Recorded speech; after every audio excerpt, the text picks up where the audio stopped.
let's talk about a trade that no one wants to do except for me. I've talked Okay. about it a lot. I'm going to give you a little elevator pitch on my George Kittle trade, and you tell me what you think. And I'm not trying to be a jerk. I'm really trying to protect the 49ers. I'm not a fan, and this is a fan favorite. There's an emotional attachment. I'm Right. trying to trade Kittle before he gets hurt again. It's hard to say it like that, but he gets hurt every year. And the last two injuries have been non-contact just for running, and that's scary. He even addressed it after he broke his foot in 2020. He came into training camp 2021 lighter and said, I'm trying to make some adjustments so I don't have these non-contact running injuries. Boom, week one, calf, which is connected to the Achilles, scary. So I think his lower body might be breaking down. He was a wide receiver in college.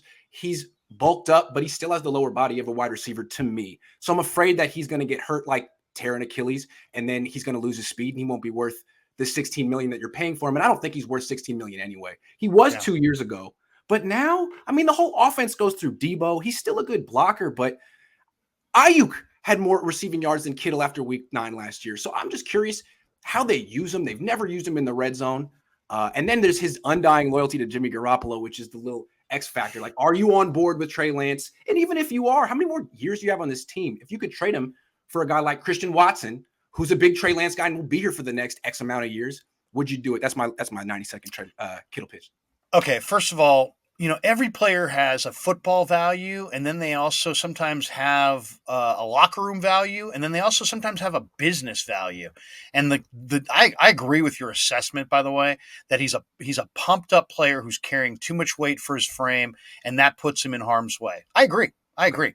But then you factor in the culture of your locker room, and is he a leader in that room, and what's the impact of taking him out of that room? And I think that's a net negative.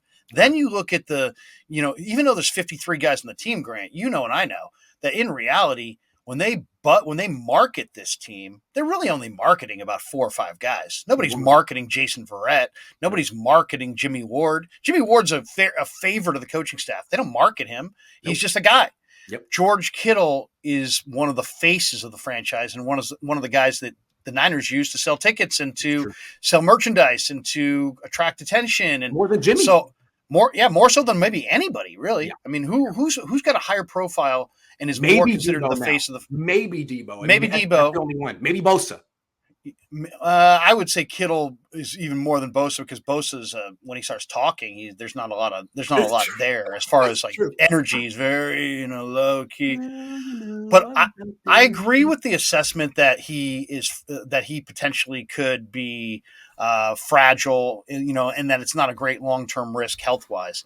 But man, the impact on your business, I think, would be severe. The impact in your locker room would be severe. Do you have a replacement? I mean, if you had already drafted this kid McBride out of Colorado State, who's a hell of a tight end, and you had him sitting there, you had another tight end, or if you're like Denver just kicked Noah Fant in that trade because they love that Albert O. They've got another tight end on their roster that they like as much as Fant. Niners always like the Austin Hooper.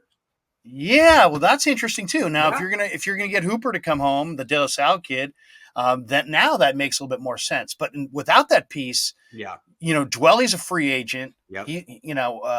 What else do you have there? Warner is a inline try-hard blocker who doesn't even really move people that much. He's kind of an underpowered block first tight end. I mean, So I don't see the replacement. Like Higbee, something like you have to get a replacement for sure. You got to get a replacement. Yes, but here's one more thing.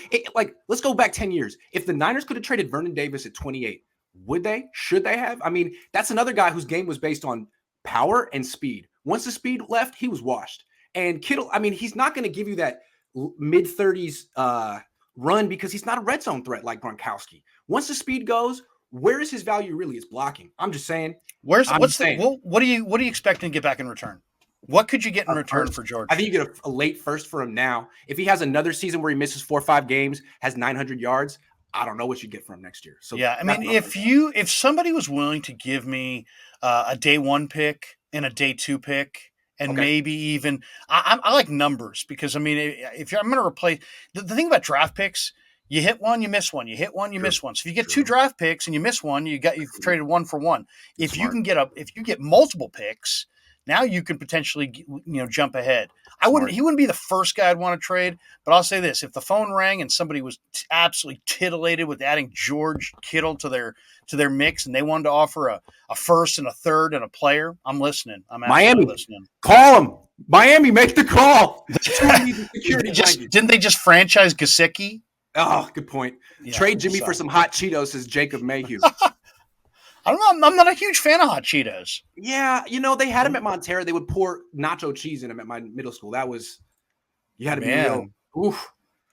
Would you trade Kittle for Brady?